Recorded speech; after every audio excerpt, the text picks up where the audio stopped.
On le sait tous, pour une PME, la journée de travail, c'est souvent une course contre la montre, n'est-ce pas? Et si la solution finalement, c'était pas de travailler plus, mais de travailler plus intelligemment. C'est exactement de ça qu'on va parler aujourd'hui. Comment l'automatisation par l'IA peut transformer complètement la donne. La question est simple, mais elle est énorme. 10 heures de plus par semaine.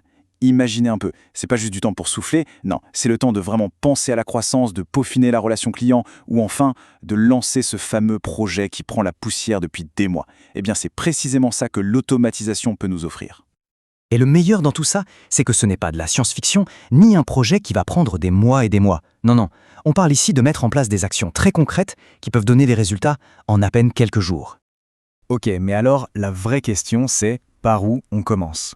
La clé en fait c'est d'oublier les grands projets super complexes. L'idée c'est de viser des victoires rapides, des actions toutes simples mais qui ont un impact immédiat. On parle vraiment de voir des résultats en moins de 72 heures. Allez, rentrons dans le vif du sujet avec 3 exemples hyper concrets. Premièrement, les relances de devis. Franchement, combien d'opportunités on a laissé passer juste par oubli?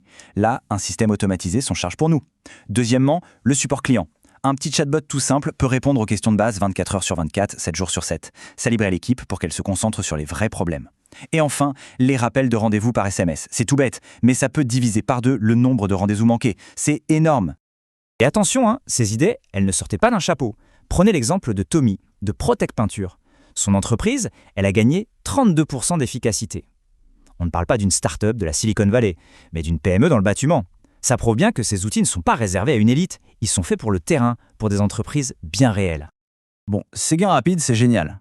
Mais il y a une raison encore plus fondamentale d'agir maintenant. Si on prend un peu de recul, on se rend compte qu'on est au beau milieu d'une véritable révolution.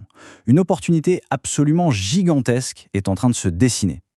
Premier chiffre, et tenez-vous bien, 238 milliards de dollars, c'est la taille que le marché de l'automatisation devrait atteindre d'ici 2030. Ce n'est pas une petite tendance, c'est une lame de fond qui est en train de tout redessiner. Et cette croissance, ce n'est pas juste de l'argent. Ça se traduit en compétences, en talents. Rien que l'an dernier, presque un demi-million de nouveaux emplois ont été créés dans ce secteur. Ça veut dire que les outils et les savoir-faire se développent à une vitesse folle. Mais voici le chiffre le plus important pour une PME aujourd'hui. Seulement 13%. C'est la part des concurrents qui ont déjà sauté le pas de l'IA. Le marché explose, c'est vrai, mais la course est encore loin d'être jouée. Il y a une vraie place à prendre, maintenant. Le message est donc limpide. On est à un carrefour. La technologie est mûre, le marché décolle, mais la plupart des entreprises sont encore sur la ligne de départ. C'est le moment parfait pour une PME de prendre une longueur d'avance. D'accord, l'opportunité est là, c'est clair. Mais concrètement, on fait ça avec quels outils? Le marché peut ressembler à une jungle et ça peut faire un peu peur. L'astuce, c'est de ne pas se perdre, de se concentrer sur quelques outils vraiment essentiels. Voyons ensemble à quoi ressemble cette fameuse boîte à outils. Pas la peine de se noyer sous des dizaines d'options. 4 catégories suffisent largement pour commencer. D'abord, les connecteurs comme Zapier. Eux, c'est un peu la superglue du web. Ils font communiquer vos applications entre elles. Ensuite, les outils marketing comme HubSpot, pour ne plus jamais oublier de relancer un prospect. Puis, les plateformes de support comme Intercom, pour donner une réponse immédiate à un client, même s'il est 3 heures du matin. Et enfin, les outils de signature comme PandaDoc, pour faire signer un contrat en quelques clics et pas en plusieurs jours. Bon, on a le pourquoi, on a le avec quoi, et il reste la question la plus importante, le comment. Pour ne pas s'éparpiller, le mieux, c'est d'avoir une feuille de route simple. En voilà une sur 30 jours pour passer de la première petite expérience à une vraie stratégie. Semaine 1, on se lance. On choisit 2 actions simples et, hyper important, on mesure le point de départ pour bien voir le progrès. Semaine 2, on stabilise. On met le nouveau processus sur papier pour que tout le monde dans l'équipe soit sur la même longueur d'onde. Semaine 3, on connecte. On branche ces nouvelles briques à ce qui existe déjà, comme le CRM par exemple. Et en semaine 4, on fait le bilan. On regarde les chiffres, on apprend et on prépare la suite. La logique est toute simple. On commence petit, on mesure et on grandit pas à pas. Et la transformation en 30 jours, elle est assez spectaculaire. Franchement, on passe d'un monde de tâches manuelles, lentes, pleines d'erreurs, à un système où tout est fluide, les données sont fiables et le client a une réponse quasi instantanée.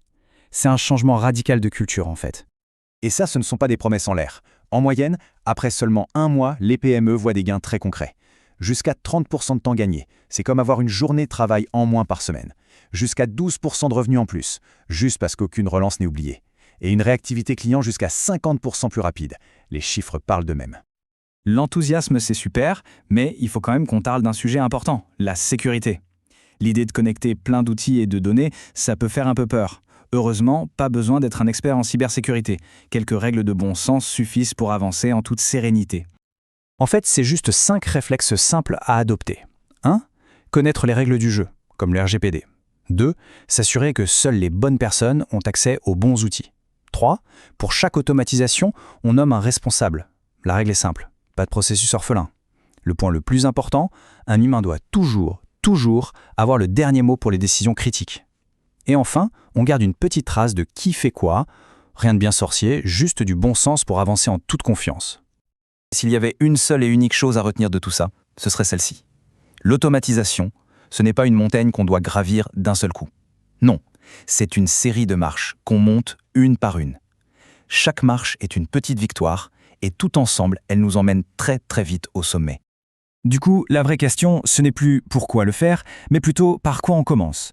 Les 72 prochaines heures peuvent vraiment être le début d'une nouvelle ère pour l'entreprise. Alors, quelle sera la toute première automatisation ? Le chrono est lancé.